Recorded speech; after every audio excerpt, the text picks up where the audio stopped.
hermanas, en esta mañana, en un tiempo tan especial que el Señor nos está regalando, en su presencia, a través de la alabanza, de la adoración, del canto y sobre todo recordando aquello que Jesús nos ordena, el participar del pan y del vino cada vez que estemos juntos y hacerlo en memoria de Él, hasta que Él venga. Porque los creyentes tenemos una certeza, tenemos una seguridad gloriosa, y es que Jesús volverá. Amén. Antes bromeaba con Tomás al principio del culto.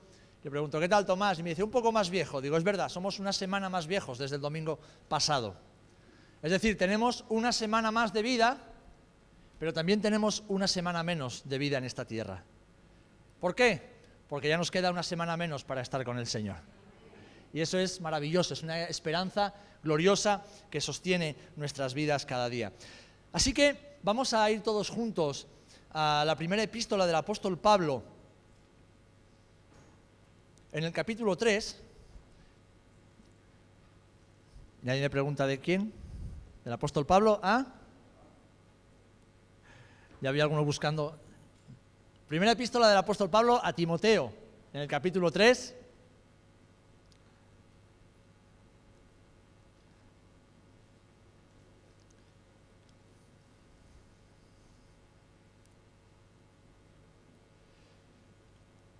Y leemos los versículos 14 al 16. Primera de Timoteo, capítulo 3, versículos 14 al 16. Es bueno recordar que esta epístola, como otras del apóstol, eran cartas pastorales. Eran cartas que escribía a hijos en la fe, y en este caso como Timoteo, pastores que, bueno, pues batallaban con las luchas comunes de todos los que servimos al Señor, y Pablo, como un padre espiritual, le aconsejaba, le animaba y le daba instrucciones. Dice así el versículo 14 de Primera de Timoteo capítulo 3. Esto te escribo, aunque tengo la esperanza de ir pronto a verte, para que si tardo sepas cómo debes conducirte en la casa de Dios, que es la iglesia del Dios viviente, columna y baluarte de la verdad. E indiscutiblemente grande es el misterio de la piedad. Dios fue manifestado en carne, justificado en el Espíritu, visto de los ángeles, predicado a los gentiles, creído en el mundo, recibido arriba en gloria. Amén. Qué misterio y qué ministerio, el de la piedad. Padre, en el nombre de Jesús, gracias por tu palabra. Acudimos a ella, Señor, pues es nuestra luz, es nuestro pan diario, es nuestra guía y es nuestra vida. Alumbra nuestro entendimiento para seguir creciendo en ti, conocerte más, conocerte mejor, obedecerte más cada día y hacer tu voluntad.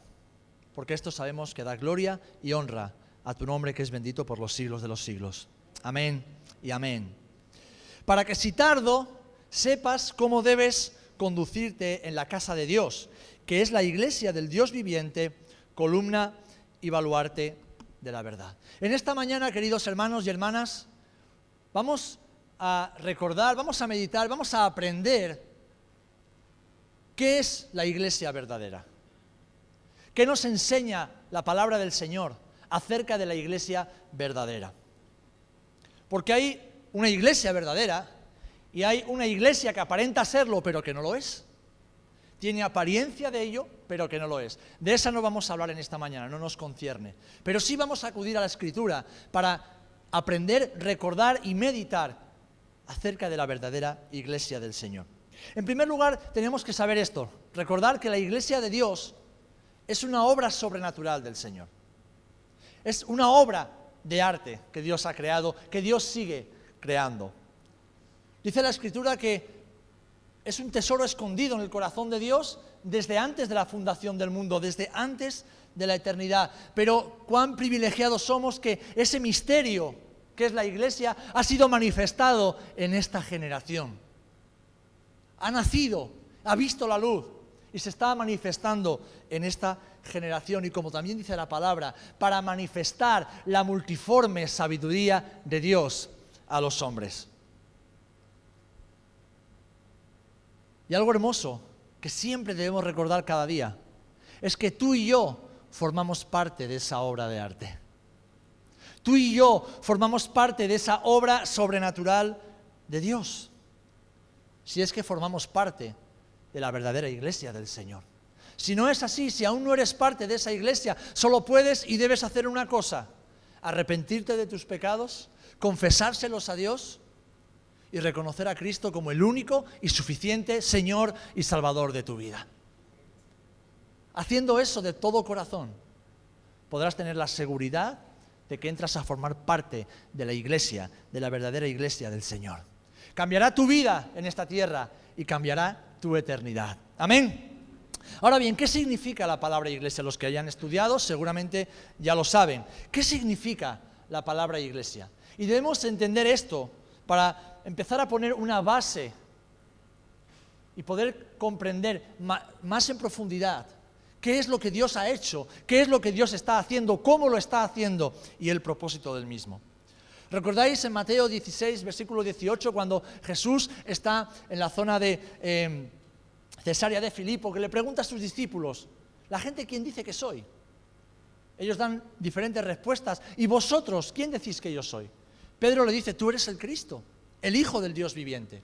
Y entonces Jesús lanza esa maravillosa declaración: bien has dicho, Pedro, pero eso no te lo sabías tú, eso no lo estudiaste en la sinagoga, eso te ha sido revelado por mi Padre que está en los cielos. Y sobre esa declaración de que yo soy el Cristo, yo soy el Mesías, yo soy el Redentor del mundo, yo edificaré mi iglesia. Aquí aparece por primera vez la palabra iglesia. Yo edificaré mi iglesia. Bien, la palabra iglesia, del griego eclesia o eclesía, depende cómo lo pronuncies, significa literalmente asamblea o reunión. Una asamblea o una reunión. En los tiempos de Jesús y anteriormente era una palabra conocida por todos, porque la democracia griega es lo que ahora tenemos como lo que denominamos democracia moderna, es el fundamento, es el origen. Y esa democracia se hacía efectiva en la eclesía, en la asamblea del pueblo para decidir los asuntos del pueblo.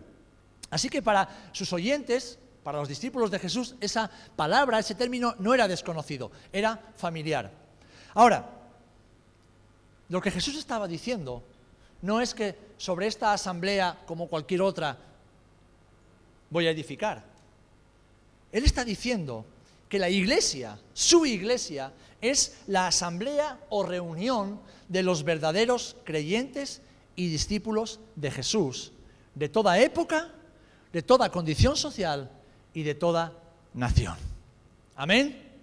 Desde el momento en que nació hasta el día en que el Señor vuelva, todo verdadero creyente y discípulo de Jesús, de cualquier época, de cualquier siglo, de cualquier nación y de cualquier condición social, forma parte de la verdadera iglesia del Señor. Amén.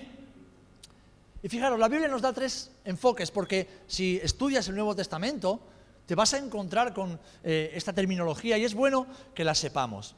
El Señor nos habla acerca, o la Biblia nos habla acerca de la verdadera asamblea, la verdadera iglesia, que lo vamos a ver hoy. También nos habla de la asamblea o de la iglesia local, de la congregación local. Y también nos habla de cualquier tipo de asamblea. Como decimos, la verdadera iglesia es lo que, en palabras del apóstol Pablo a los Efesios, se podría definir de esta manera: una iglesia gloriosa, sin mancha, ni arruga, ni cosa semejante, sino santa y sin mancha. Esto es lo que Dios ve. Esto es lo que el Señor ha diseñado. Eso es lo que tú y yo somos a los ojos de nuestro Padre. Eso es lo que nosotros somos a los ojos del Señor. Una iglesia sin mancha y sin arruga. Una iglesia sin imperfecciones. Una iglesia que no tiene nada semejante a ello. Hermanos, hermanas, primer punto importante. La iglesia no se compone de todos aquellos que van los domingos al culto. Tampoco se compone de los que se denominan a sí mismos o mismas cristianas, cristianos. Ni siquiera de los que dicen yo soy cristiano evangélico. No. Esa no es, por necesidad, la iglesia que Dios reconoce. asistir cada domingo al culto no nos da la salvación. No nos garantiza que somos hijos e hijas de Dios. Decir que somos cristianos, como millones de personas dicen, confiesan, no nos garantiza que Dios nos reconozca como hijos. Ni mucho menos decir que somos cristianos evangélicos, como si poner un apellido al nombre sirviera de algo. No. La iglesia, la verdadera iglesia que el Señor reconoce de acuerdo a su Escritura, es la congregación de los santos. No de los que no cometen errores, sino de los que han sido regenerados por la acción del Espíritu Santo, han sido santificados por la obra de Dios una vez que han confesado sus pecados, se han arrepentido de ellos y han reconocido a Jesucristo como su Señor y su Salvador. Es decir, la verdadera iglesia no es una obra de hombres, sino que es una obra de Dios manifestada en personas que han nacido de nuevo. ¿Amén? Y eso no es lo que alguien dice, es que yo soy, o yo hago, o yo pertenezco. No. Es lo que Dios ha hecho en nosotros y que se manifiesta en una vida de acuerdo a lo que Dios dice que tú y yo debemos ser. Amén. Esa iglesia universal que Jesús ha establecido y está edificando, en la Biblia también la vemos representada en lo que tú y yo somos aquí hoy. Una iglesia local, una asamblea local. La iglesia del Señor está esparcida por todo el mundo y lo hace de formas muy distintas, dependiendo del contexto, dependiendo de la cultura, dependiendo incluso de la época en la que se encuentre. ¿Y sabéis? Ese era el plan de Jesús. Jesús no les dijo, quedaros en Jerusalén y aquí me esperaréis para siempre. No, dijo, empezad en Jerusalén, luego id hasta Judea, después vais hasta Samaria y desde ahí hasta el Cabo Finisterre, que era lo último de la tierra en aquella época. Hasta lo último de la tierra, a toda cultura, a toda raza, a toda nación, a todo contexto. Tenéis que llevar el conocimiento de mi palabra. La iglesia, aunque diferente en muchas formas,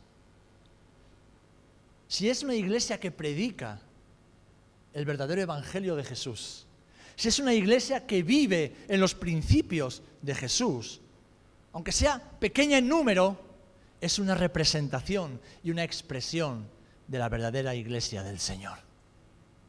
Y eso es lo que tú y yo somos aquí. Es más, fíjate que nosotros hacemos las cosas incluso de forma distinta a como lo puede hacer la iglesia en Chipiona, que está aquí al lado, o en Sanlúcar de Barrameda, o en el puerto de Santa María. Cuanto más en otro país, en otra cultura, en otro contexto. Pero todos aquellos grupos, asambleas, congregaciones locales que predican el verdadero evangelio y que lo ponen en práctica en sus vidas, forman parte, son una expresión, son una manifestación de la verdadera iglesia del Señor. ¿Amén? Y esto da igual el tiempo, la cultura y la época, porque los principios son los mismos. La palabra, que es eterna, es la misma. Y por lo tanto, la práctica ha de ser también la misma. Y por último, la Biblia nos habla, pues como hemos dicho, de cualquier grupo de personas que se reúne. Si recuerdan, en el libro de Hechos, en el capítulo 19, una de las muchas aventuras que tuvo el apóstol Pablo, dice que predicó en contra de la idolatría que había en esa ciudad, contra el templo y el negocio de los efesios con la diosa Diana y todo lo que tenían allí montado, y se montó un alboroto y lo llevaron a un lugar público. Dice que ahí se reunió la asamblea en medio de una gran confusión. Así que vemos también ese concepto, pero no es el que nos atañe en esta mañana. Queremos profundizar, ya que hemos participado todos juntos de la mesa del Señor, y recordar qué es lo que Dios ha hecho y dónde Dios te ha introducido. El Señor no te ha introducido en una organización cultural, social o en una asociación de vecinos, de buenos amigos que se reúnen de vez en cuando para tomar café, para hablar de sus cosas, para reírse y comer pizza. No, eso lo hacemos como parte de lo que somos. Y lo que somos es la verdadera iglesia del Señor. ¿Amén? Y eso, hermanos, es un gran privilegio. ¿Cuántos damos gloria a Dios por ello? Pero es una gran responsabilidad, porque no podemos vivir ni hacer de cualquier manera. Tenemos que vivir y hacer conforme a la Escritura. Algo importante que debemos recordar también es que la iglesia tiene un principio y tiene un final en la tierra. Sabemos que Dios concibió la iglesia antes de la fundación del mundo, en su corazón. Él ya planeó lo que después tuvo lugar. De hecho, Efesios 1:4 dice así: según nos escogió en Él, es decir, a los creyentes, antes de la fundación del mundo, para que fuésemos, recuerda de nuevo, santos y sin mancha delante de Él. La iglesia no nació hasta que Jesús no hubo completado su ministerio en la tierra. Él, cuando le dijo a Pedro y a los discípulos: yo edificaré mi iglesia, estaba hablando en futuro, porque hasta ese momento Él estaba plantando las semillas, el germen, poniendo los cimientos, los fundamentos.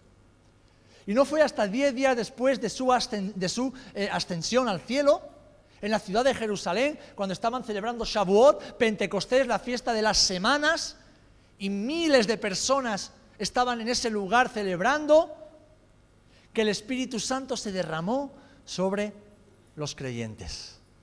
Y en ese momento vio lugar lo que ahora conocemos como la iglesia. Fue el pistoletazo de salida. ¿Por qué? Porque el Señor tenía una misión que veremos a continuación, y para ello necesitaba y debía capacitar a su iglesia. Ahora bien, ese fue el nacimiento, el día de Pentecostés, en la ciudad de Jerusalén. Pero nuestro tiempo en la tierra como iglesia tiene fecha de caducidad. La iglesia no estará para siempre aquí en la tierra.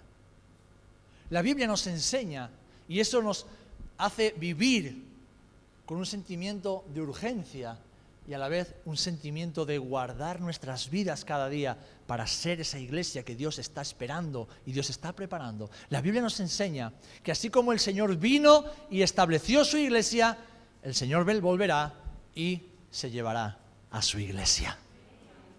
De hecho, fijaros que en Hechos 1:8 habla de que Jesús les dice a sus discípulos: yo os daré el Espíritu Santo para que podáis hacer mi obra. Pero justo después dice que estaban en un monte alrededor de Jerusalén, no se sabe bien dónde era, y el Señor los comisionó.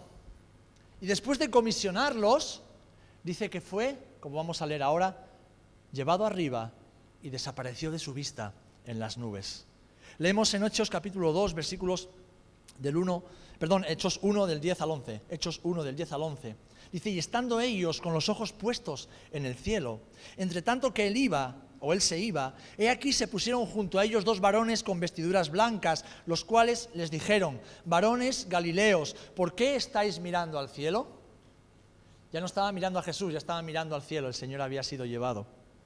Dice: este mismo Jesús que ha sido tomado de vosotros al cielo, así vendrá como le habéis visto ir al cielo. Así como Él fue llevado, así volverá.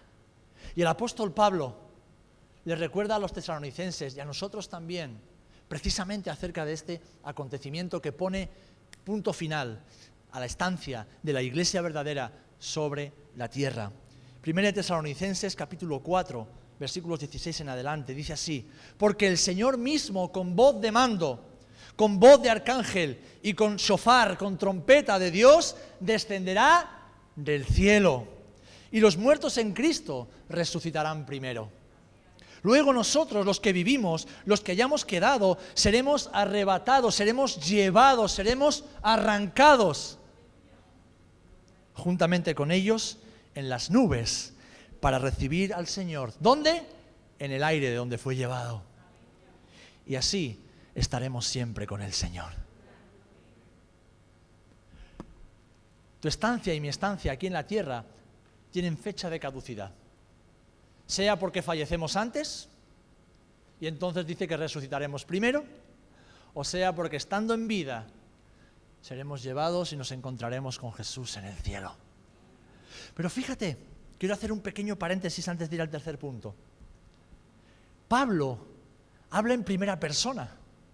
Él dice: los que hayamos quedado. Para él, el regreso de Jesús era inminente, porque para la iglesia el regreso de Jesús era inminente. Ellos se tomaron muy en serio lo que el Señor les había dicho. He aquí, vuelvo pronto. He aquí, vuelvo pronto. Yo estaré con vosotros todos los días, pero he aquí, vuelvo pronto. Por eso el apóstol Pablo, guiado e inspirado por el Espíritu Santo, pone siempre tanto énfasis en esto. Es decir, una iglesia sin mancha y sin arruga, una iglesia preparada, una iglesia apartada, una iglesia que vive santificada, una iglesia que espera por ese momento que para el mundo será sorpresivo, porque dice que para los que están en tinieblas será como ladrón en la noche, pero no para los que vivimos en la luz. Porque los que vivimos en la luz, aunque no sepamos ni el día ni la hora, vivimos estando preparados para ese momento. Y no nos pillará en tinieblas, no nos tomará en fuera de juego. Estaremos esperando ese momento. Y ese ha de ser nuestro diario vivir cada día, mis amados. Vivir cada día como si fuera el último sobre la tierra. Porque sea que es nuestro último día porque morimos, o sea que es nuestro último día porque el Señor nos llevará con Él, de seguro nuestros días están contados sobre la tierra. Y la iglesia del Señor tiene un tiempo para nacer, ha nacido, está creciendo, se está desarrollando y tiene un tiempo no para morir, sino para vivir eternamente con Jesús. Ahora bien, ese momento evidentemente no ha llegado. ¿Por qué? Porque seguimos aquí. Y mientras estemos aquí, el Señor nos ha dado un propósito. El Señor nos ha dado una meta. Nos ha dado una responsabilidad, una misión. Y esto se podría dividir en dos partes. Dale, Dani. En dos partes importantes. La primera de ellas, testificar de Cristo. La misión de la iglesia es testificar de Jesús. Ser un testigo fiel del Señor. Y la segunda, edificarse a sí misma por medio del Señor. Por medio del Señor. Fijaros, antes de ascender al cielo, el Señor dejó claro su testamento, dejó claro su mandato, dejó clara su comisión, su misión para tu vida y para la mía. Y les dijo así: por tanto, id y haced discípulos a todas las naciones. Mateo 28, 19 y 20. Id y haced discípulos a todas las naciones, bautizándolos en el nombre del Padre y del Hijo y del Espíritu Santo, enseñándoles que guarden todas las cosas que os he mandado. Y he aquí, yo estoy con vosotros todos los días hasta el final. Él nos ha comisionado, Él nos ha dado todo lo necesario para continuar con esa obra que Él comenzó. Y tu misión, mi misión, mis amados, es ser testigos fieles de Jesús. Ahora bien, sabemos que humanamente no podemos, no sabemos cómo. Y el Señor también para eso ha provisto de todo lo necesario. Por eso les dijo a los discípulos en este mismo instante: pero no os preocupéis, porque yo os daré mi Espíritu Santo. Y dice en Hechos 1:8: pero recibiréis poder, recibiréis dinamis, recibiréis capacidad sobrenatural de parte de Dios cuando haya venido sobre vosotros el Espíritu Santo. ¿Y qué dice? ¿Haréis cultos? ¿Os lo pasaréis bien? ¿Disfrutaréis mucho de la vida? Dice, no, me seréis testigos en Jerusalén, en Judea, en Samaria y hasta lo último de la tierra.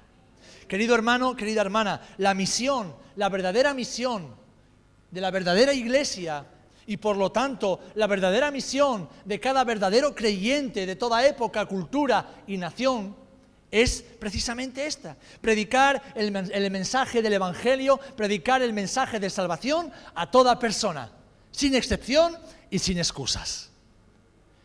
Esa es tu misión. No tienes una misión más alta, no tenemos una misión más sublime, mis amados hermanos. No hay nada más hermoso, más glorioso, más puro, más digno que podamos hacer para el Señor que ser testigos fieles de nuestro amado. Que ser lo que Dios ha constituido de cada uno de sus hijos, embajadores y colaboradores suyos en la obra de redención de este mundo. No hay nada más, no aspires a nada más, no quieras hacer nada más, por muy moderno o raro que sea. Y no digas, yo no sé, yo no puedo. Tienes su palabra, tienes su Espíritu Santo. Y si no has sido lleno y llena del Espíritu, pídele, porque el Padre te llenará de su Espíritu para que cumplas con su misión, para que cumplas con su mandato en tu vida. No hay nada más importante que podamos ni debamos hacer. En la familia, en el trabajo, en los estudios, en nuestro pueblo, en nuestra ciudad, en nuestro contexto, allá donde Dios nos ha puesto o no nos ha puesto para estar encerrados entre cuatro paredes, discutiendo acerca de lo que dice y no dice la Biblia. No, el Señor nos ha puesto para ser testigos fieles de su verdad, testigos fieles de su palabra, testigos fieles de su sacrificio, testigos fieles de su santidad, testigos fieles de lo que Él ha hecho, pero también, y esto los hombres tienen que saberlo, también testigos fieles de lo que Jesús hará otra vez. Porque Él volverá, y volverá para reinar sobre la tierra por 1000 años, y después juzgará a todos, a los vivos y a los muertos. Juzgará a unos para salvación y a otros para condenación eterna. Y esto los hombres lo tienen que saber, y esto no se lo va a revelar nadie, se lo vas a revelar tú y yo. Alguien pensará, wow, pues le voy a caer mal a mucha gente. Bueno, mejor caerle mal al mundo y estar a cuentas con el Señor. Mejor ser impopular en este mundo que se ríe de las tonterías y las absurdeces más grandes, pero saber que en el cielo hay ángeles, hay testigos que nos han precedido y sobre todo hay un Padre que dice, hey, mi hija, mi hijo está haciendo aquello para lo cual lo he diseñado. Mejor que haya sonrisas en el cielo, que haya un Padre que diga, sí me gusta, estás haciendo lo que sabes que tienes que hacer. Ser un testigo fiel con tu vida y con tu predicación. Ese es el propósito de la Iglesia, no tiene ningún otro. Porque haciendo eso, glorificará al Padre, dará a conocer al Hijo, y el Espíritu Santo se moverá sobre todo lugar. ¿Amén? Gloria al Señor. Como Pablo le decía a Timoteo, predica a tiempo y fuera de tiempo. A tiempo y fuera de tiempo. Ahora bien, también la Iglesia, además de ese propósito, esa meta que va hacia afuera, tiene una misión interna.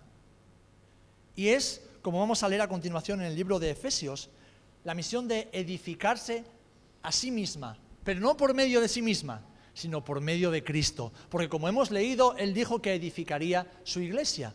Pero después el apóstol va desarrollando ese evangelio que el Señor le dio, en el cual vemos que Dios usa a las personas que Él ha salvado para hacer su obra. El sacrificio expiatorio solamente un varón perfecto podía hacerlo, ese fue Jesús. Pero una vez que Él ha hecho esa obra que solamente Él podía hacer, nos ha constituido como colaboradores suyos en la obra de salvación de este mundo. Nos ha constituido como hombres y mujeres que podemos y debemos cumplir con la misión del Señor, de cara hacia el mundo y también de cara hacia adentro. Y eso, hermanos, es un gran privilegio, pero también es una gran responsabilidad. Por eso decía al principio, es necesario saber qué es la Iglesia para saber conducirnos, como le decía Pablo a Timoteo, dentro de la Iglesia, columna y baluarte de la verdad. Efesios capítulo 4, versículos del 12 al 16. Pero a cada uno de nosotros fue dada la gracia conforme a la medida del don de Cristo. Hermano, hermana, fíjate, para la edificación del cuerpo, a cada uno, sin excepción, el Señor le ha dado algo. Por lo cual dice, subiendo a lo alto llevó cautiva la cautividad y dio dones a los hombres. Y eso de que subió, ¿qué es sino que también había descendido primero a las partes más bajas de la tierra? El que descendió es el mismo que también subió por encima de todos los cielos para llenarlo todo. Y Él, Jesús, Él mismo constituyó a unos apóstoles, a otros profetas, a otros evangelistas, a otros pastores y maestros, a fin de perfeccionar a los santos para la obra del ministerio. ¿Para qué? Para la edificación del cuerpo de Cristo. Hasta que todos sin excepción, lleguemos a la unidad de la fe y del conocimiento del Hijo de Dios, a un varón perfecto a la medida de la estatura de la plenitud de Cristo. Para que ya no seamos niños fluctuantes, llevados por doquiera de todo viento de doctrina, por estratagema de hombres que para engañar emplean con astucia las artimañas del error, sino que siguiendo la verdad en amor, crezcamos en todo en aquel que es la cabeza, esto es, Cristo, de quien todo, sin excepción, todo el cuerpo, bien concertado y unido entre sí por todas las coyunturas que se ayudan mutuamente, según la actividad propia de cada miembro, recibe su crecimiento para ir edificándonos en amor. ¿Amén? ¿Alguno se ha quedado cabicho? Lee este pasaje todas las veces que sea necesario en tu casa. Porque ahí, en este pasaje, está resumido este segundo aspecto de la misión de la iglesia. Edificarse, crecer, alimentarse por medio de aquel que es la cabeza, esto es nuestro Señor Jesucristo. Y Dios ha dado a cada uno, sin excepción, aquello que, de acuerdo a su perfecta voluntad, ha querido entregar para que todos y cada uno seamos beneficiarios y beneficiados, para que nos beneficiemos mutuamente. En la iglesia del Señor no hay cola del paro ni del INEM. En la iglesia del Señor no hay espacios vacíos para alguien que no tiene nada que aportar. En la iglesia del Señor, los verdaderos hijos e hijas de Dios han recibido algo para edificar esa iglesia donde Dios los ha puesto. Y esto es una gran responsabilidad. Es una gran responsabilidad. Porque cuando no hacemos lo que Dios nos ha dicho que hagamos y para lo cual nos ha capacitado, estamos dejando a la iglesia un poco cojita. La estamos dejando falta, la estamos dejando con huecos vacíos. Esto es una gran responsabilidad, pero mis amados, es un gran privilegio. Porque, ¿sabes? Tú y yo no nos merecemos hacer absolutamente nada para el Señor. Tú y yo no somos dignos de hacer absolutamente nada para el Señor. Nuestra dignidad y nuestra capacidad vienen única y exclusivamente del Señor Jesucristo. Que por su misericordia, por su bondad, por su gracia, por su sabiduría, nos ha llamado a esa maravillosa obra. Lo cual es un gran privilegio, pero es una gran responsabilidad. ¿Amén? Así que, hermanos, tenemos fecha de caducidad aquí en la tierra, aunque nunca en la eternidad. Somos ese cuerpo que Dios ha creado de verdaderos hijos e hijas de Dios, que viven conforme a su palabra y que lo confiesan como su Señor. Tenemos una misión: predicar a tiempo y fuera de tiempo a toda criatura y edificarnos mutuamente por medio de Cristo, que es la cabeza, que es la piedra fundamental, como veremos a continuación. Y quiero concluir mostrando brevemente cómo Dios ve la iglesia. Porque esa es la visión que tú y yo tenemos que tener de la iglesia. Hay personas que a veces no se identifican con la iglesia del Señor porque no tienen la visión correcta y verdadera de la iglesia del Señor. Tal vez por el trasfondo de donde vienen, por sus experiencias pasadas o por sus prejuicios. No entienden, no disciernen, como dice la palabra, el cuerpo. No comprenden dónde el Señor los ha introducido y por lo tanto les pasa lo que Pablo les tenía que decir. Aprende a conducirte en el cuerpo, aprende a conducirte en la iglesia, que no es una asamblea, no es una reunión, no es una congregación, no es un grupo social cualquiera, no, porque no es algo que el hombre haya creado, no es algo que el hombre haya producido por sí mismo, es algo que Dios, en su infinita sabiduría y eternidad, ha creado, ha diseñado, está formando y llevará al cumplimiento de su propósito. Así que debemos aprender, como nuevas criaturas que somos, a conducirnos en la casa de Dios, sabiendo cómo Dios ve a su iglesia. Y en primer lugar, el Señor ve a la iglesia como un cuerpo. Como un cuerpo. Un cuerpo donde Él y solamente Él y solamente Él es la cabeza. Amén. Él es la cabeza. Él es la cabeza. Él es el origen. Él es el diseñador. Él es el sustentador. Él es el edificador. Él es el que da los planes. Él es el que da las estrategias. Él es el que ordena. Él es la cabeza. Colosenses 1:17 dice, y Él, Jesús, es antes de todas las cosas, y todas las cosas en Él subsisten, y Él es la cabeza del cuerpo, que es la iglesia. Ahora bien, ¿qué somos nosotros? Los miembros. Nosotros somos los miembros del cuerpo de Cristo. Pablo a los Corintios en el capítulo 12 les dice, vosotros, hermanos, pues, sois el cuerpo de Cristo, y miembros cada uno en particular.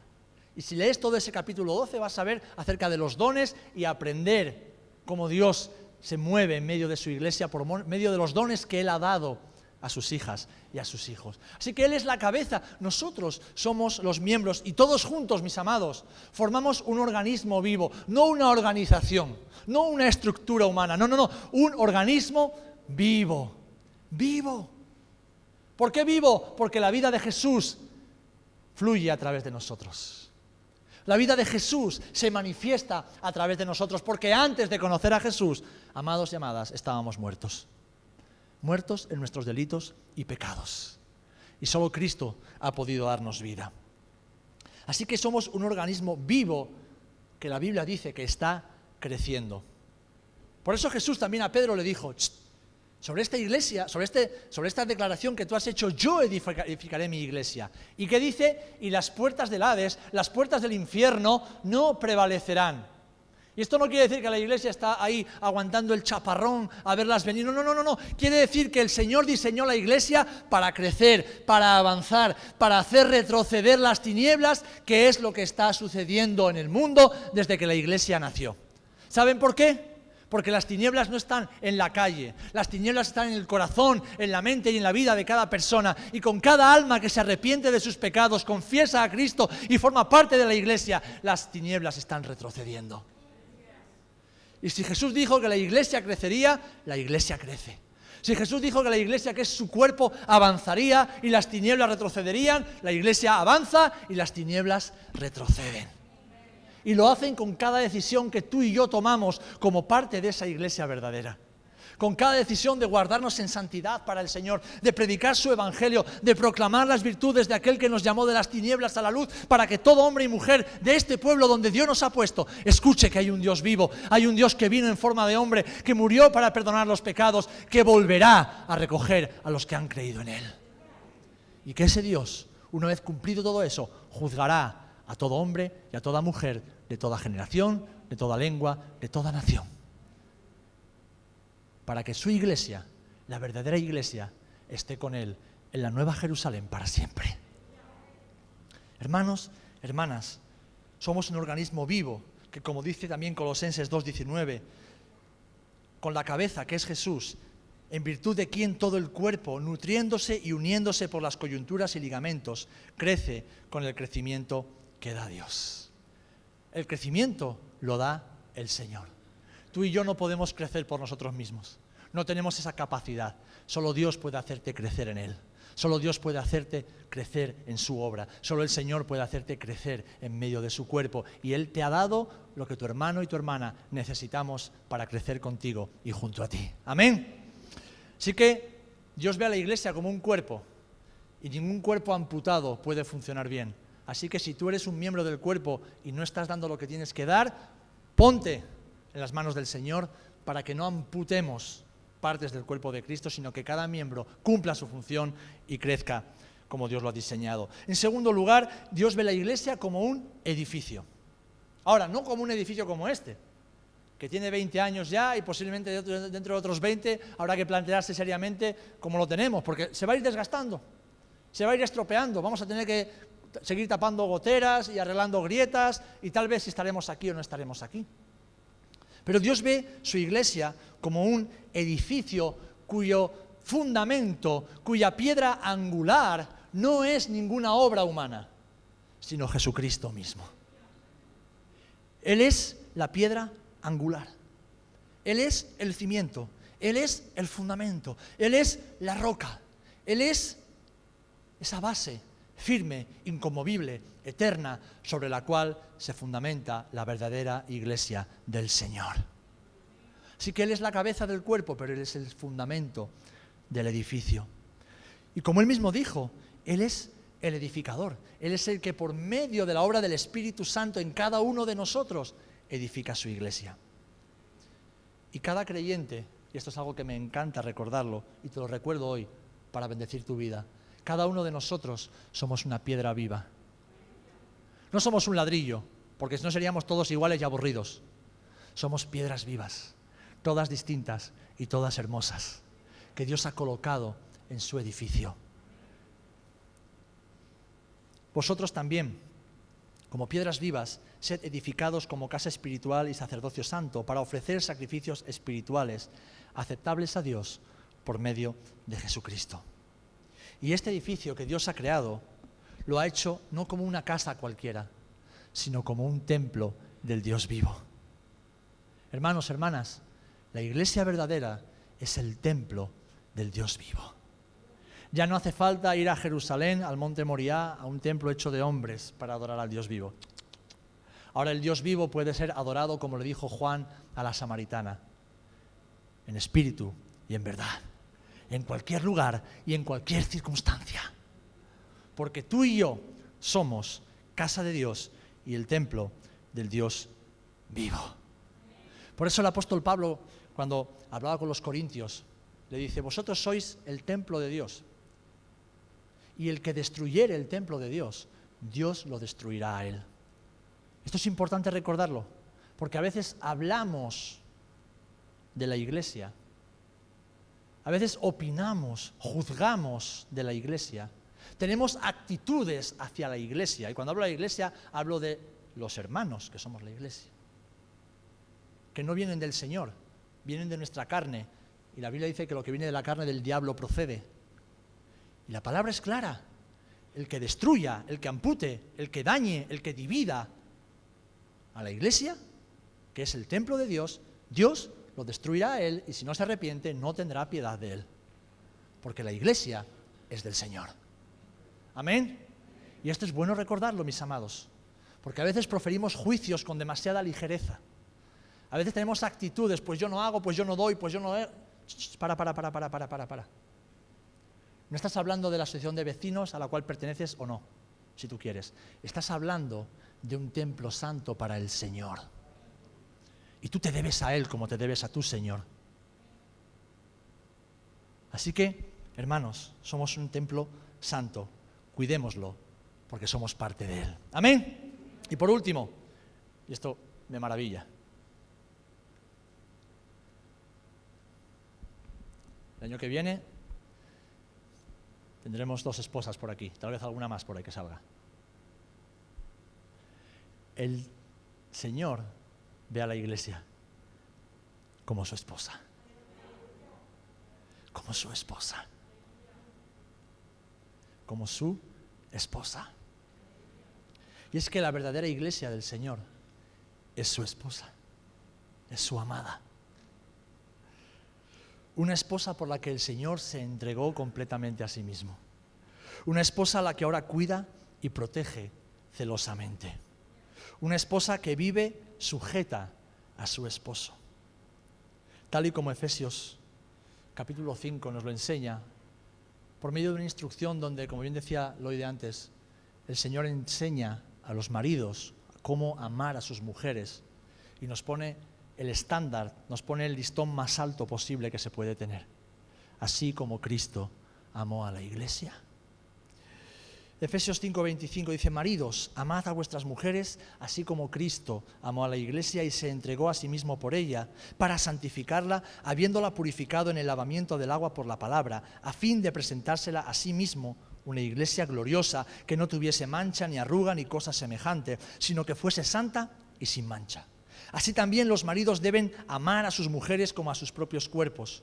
El que ama a su mujer, a sí mismo se ama, porque nadie aborreció jamás a su propia carne, sino que la sustenta y la cuida, como también Cristo cuida a la iglesia.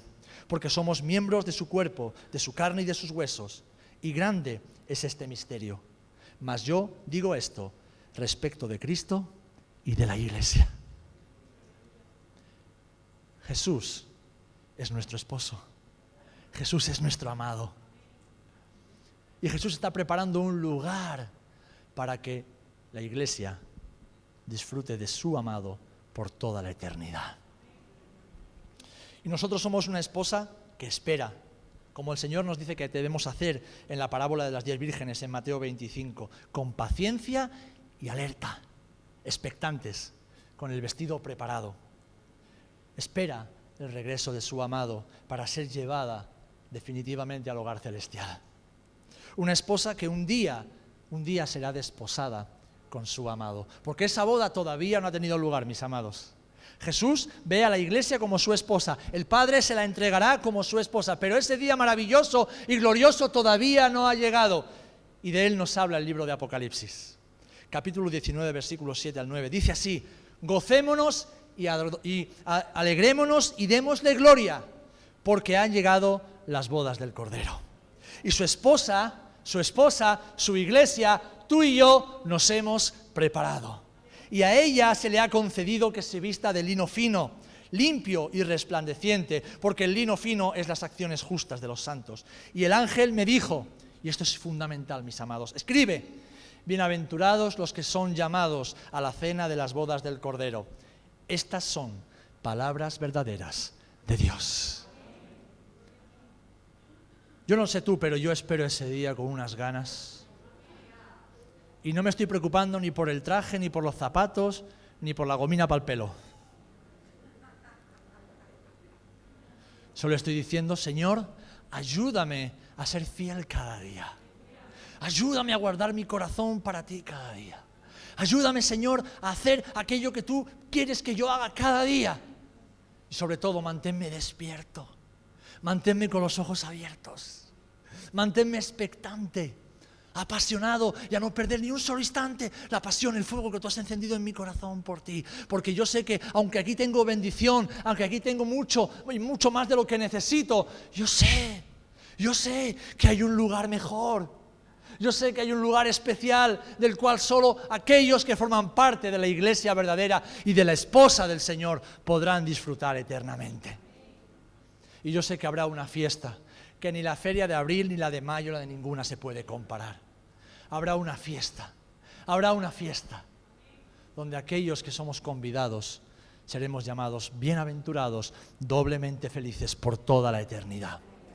Hermano, hermana, Dios ve la iglesia verdadera como una esposa, así que tú has de verla como tal. Y qué hermoso es cuando hermanos de la congregación se casan y vemos a entrar al novio. Está bien el chaval, pero cuando entra la esposa, cuando entra la novia, todos los focos se van hacia ella. Sabemos que eso en el cielo no va a ser así, porque el protagonista será siempre Jesucristo. Pero el Señor, en su misericordia, en su amor, ha decidido entregarnos también un momento donde toda la creación verá la manifestación gloriosa de los hijos de Dios. Y después de esa boda se postrarán y dirán: Santo, Santo, Santo es el Dios Todopoderoso. Dios ve así a su iglesia. Tú eres parte de esa esposa. Y la esposa ha de guardarse para el retorno del esposo. Así que, amados hermanos y hermanas, tenemos el inmerecido privilegio de pertenecer a la verdadera iglesia cuyo fundador, fundamento y sustentador es Jesús. Tenemos una misión y tenemos una meta bien claras. La misión: ser testigos de nuestro amado hasta que Él venga, mientras edificamos la esposa, la iglesia, el cuerpo y el edificio. La meta: nuestra meta es Jesús. Nuestra meta es el cielo. Y es permanecer cada día preparados, siendo fieles para disfrutar de la eternidad con nuestro amado.